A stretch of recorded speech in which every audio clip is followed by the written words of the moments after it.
ini. Langsung aja, tadi itu kita udah review juga tentang penjumlahan dan pengurangan menggunakan benda-benda konkret. Dan itu benar banget, karena SD itu tahap operasional konkret itu emang harus banget konkret. Saya aja merasakan, kayaknya waktu zaman saya masih muda ya BTW, belum bapak-bapak dan belum ibu-ibu. Saya waktu SD itu kayaknya nggak pakai di benda konkret. Makanya saya pemahaman konsep saya kurang. Dan belajar di S1, di S2, pemahaman konsepnya ternyata seperti ini.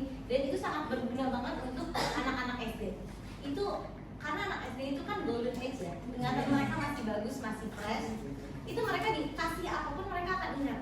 Makanya itu baiknya penggunaan media-media konkret itu di SD itu sangat penting. Sekarang kita masuk ke pecahan. Ada yang kalau satu, kelihatan nggak?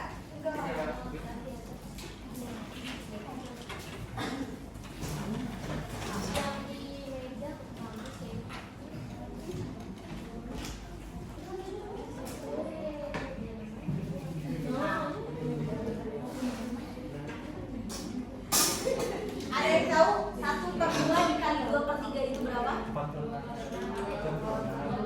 2/6.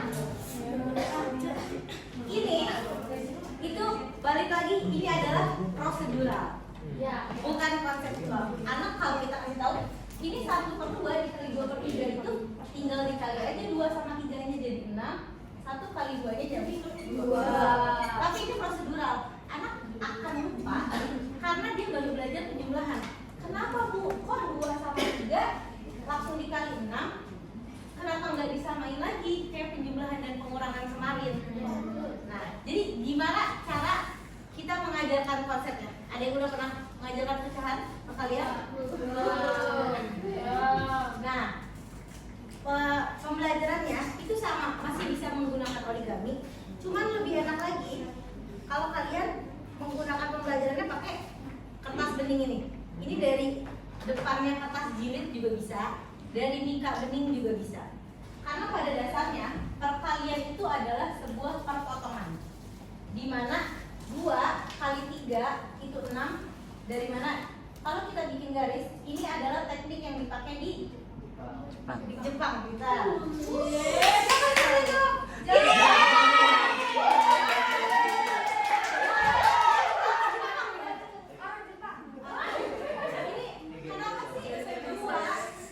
Kenapa 2 garis dikali 3 garis itu 6? Karena bentuk titik potongnya itu ada berapa? Ada 6. Karena pada dasarnya perkalian itu adalah perpotongan. Jadi dari berapa sampai berapa ketemunya di mana? Kayak gitu. Berarti kalau pecahan itu bisa menggunakan origami kertas bening sih lebih enak.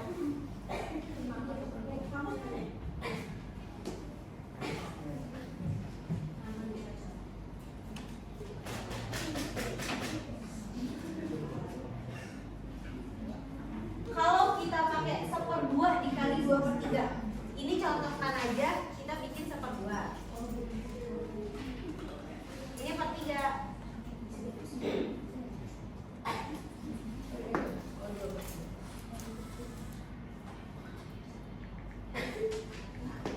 Kalau ini 1/2 dikali 2/3 itu kita gabungkan kayak gini. Oh, kelihatan nggak? Kelihatan. Terlalu bening ya? Atau pakai origami juga bisa? Origami pakai apa ya? Itu bisa nggak, Bu? Oke. Ini kelihatan ya?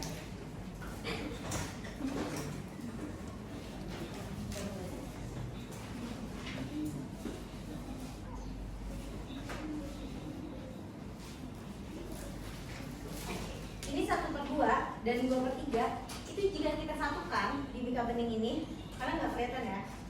Ini itu kalau ketemu akan memotong di titik mana? Arsiran kanan dan kiri akan bertemu di titik mana potongannya? Betul. Kalau digelombangkan kayak gini. Oh, ini 1/2. Ini 1/2.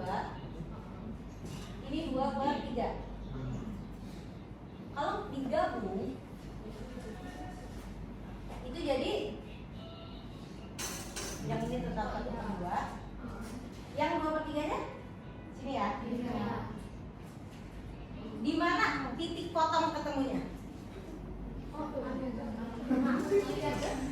Ya, betul. Di sini dan di sini. Ada berapa titik potong yang bertemu dari 1/2 dengan 2/3? 2. Di sini 2. Ada berapa dari keseluruhannya? 6. Jadi 2/6. Tuh, pada dasarnya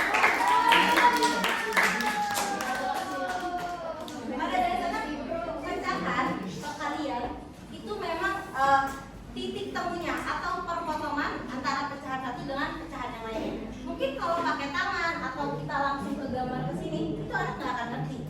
Makanya pentingnya benda konkret itu terutama menggunakan kertas Mika bening ini, karena mereka akan memvisualisasikannya. Ingat kalau kita belajar matematika, karena matematika itu sifatnya abstrak, kita harus belajar apa dulu yang pertama? Ya, betul. Di sini modelnya. Terus di sini simbol. Benar-benar jangan takut salah, guys. Yang ketiga,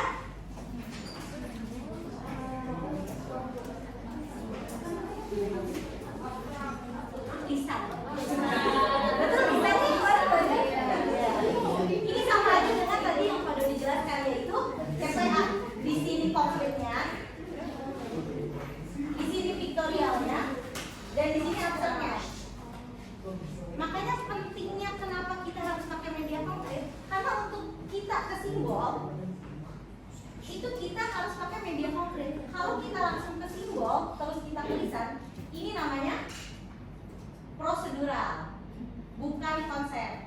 Sedangkan tujuan kita untuk belajar di SD itu kita ingin memahamkan penanaman konsep ini. Kita itu sangat berguna. Kayak contohnya gini, untuk belajar untuk belajar menghitung volume bangun ruang ataupun ya volume ruang, kita harus tahu dulu cara menghitung kelilingnya gimana, cara menghitung luasnya gimana. Kalau kita udah sampai volume tapi keliling kita belum tahu, luas kita belum tahu, itu ke volume kita nggak akan bisa. Sama kayak kita mau belajar perkalian, kalau penjumlahannya belum bisa, itu nggak akan bisa menghitung, betul? Makanya kalau perkaliannya, Bu, Pak, nggak bisa nih perkalian, kita mundur lagi. Tapi kita ke pengurangan. Pengurangan juga nggak bisa, kita mundur lagi ke penjumlahan. Itu banyak banget ditemukan di sekolah dasar di nyatanya. Saya emang belum banyak pengalaman mengajar, cuma saya juga pernah beberapa kali mengajar. Dan itu emang betul, anak-anak SD, apalagi jangan kalian pikir guru-guru Gen Z, kita Gen Z atau kalian apa ya?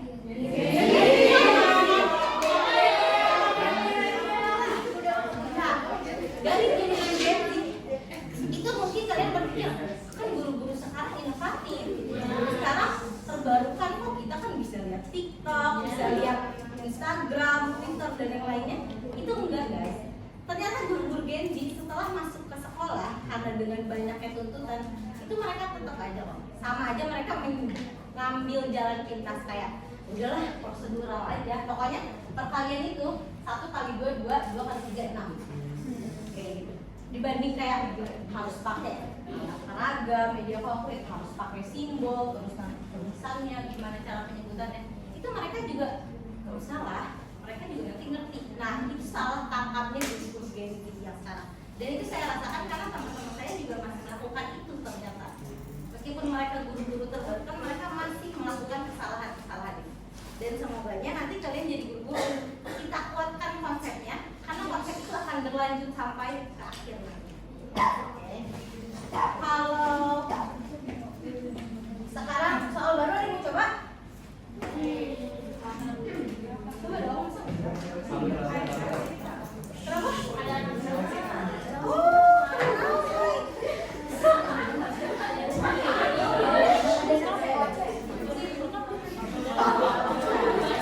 kita contoh aja ya.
Bagus untuk guru SD. Boleh, kalau begini pasti. Ya, pasti. Nah, jadi diperbolehkan. Kalau mereka emang, karena mereka dari awal sudah menggunakan origami untuk penjumlahan dan pengurangan, dan mereka rasa, saya udah sering kok, saya udah tahu nih cara pakai origami kayak gini. Kalau saya mau langsung ke gambar ini boleh nggak? Boleh. Terus kalau misalnya dirasa untuk pictorialnya, udah Bu, saya juga udah paham. Berarti kalau kalian itu langsung aja ya, itu boleh. Nah, tapi dasarnya kita harus kelihatan dulu konsepnya tuh kayak gini. Bukan langsung ke rumus.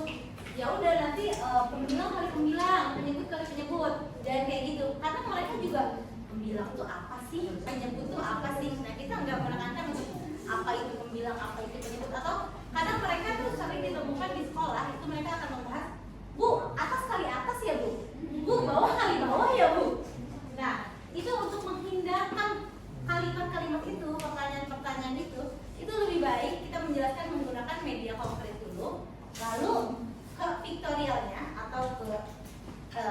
simbolnya baru ke abstraknya. Jadi setelah mereka menggunakan media konkret, mereka menggambar menggunakan visualisasinya, lalu mereka baru bertahap kepada simboliknya.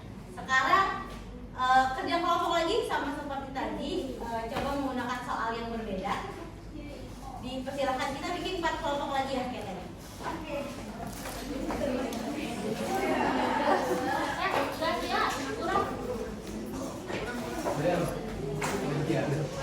Yang sekarang juga penunjukannya dipilih sama saya juga. Jadi semuanya harus kamu belajar.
Oke, waktunya udah habis ya semuanya.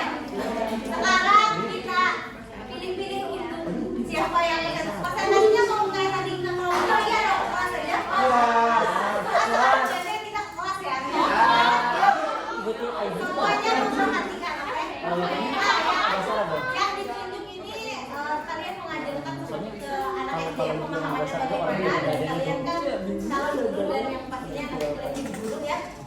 Meskipun enggak, setidaknya kalian bisa mengajarkannya untuk pemahaman konkret.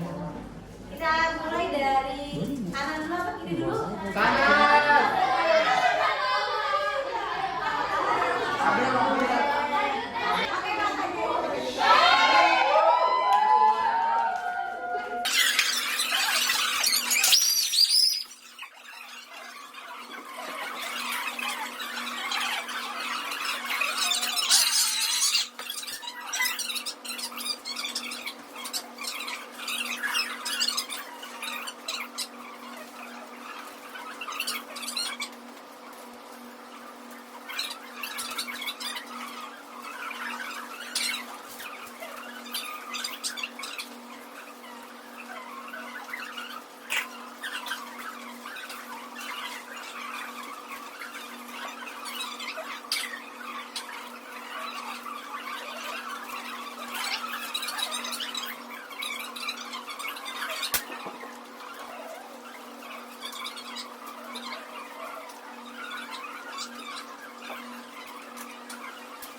Oke, ini betul ya.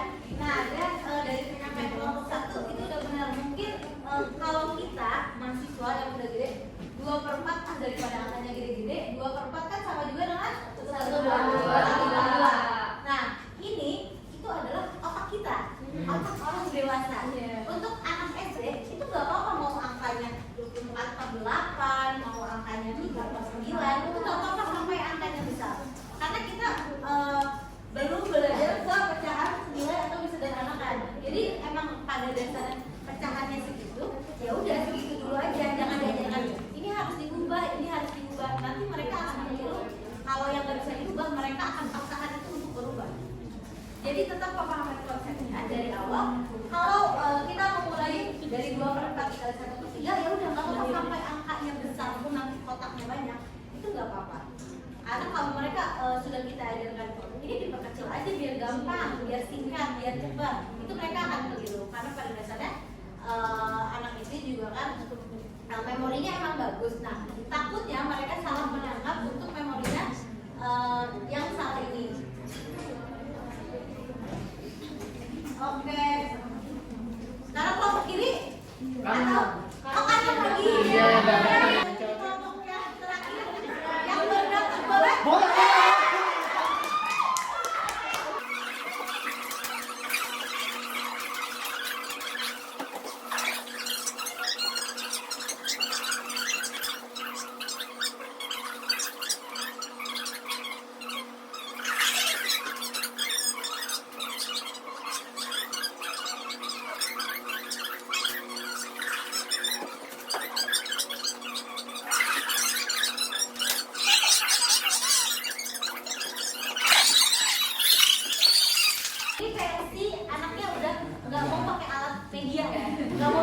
media konkret karena Bu udah bosen tuh media konkret, aku mau langsung ke gambar aja.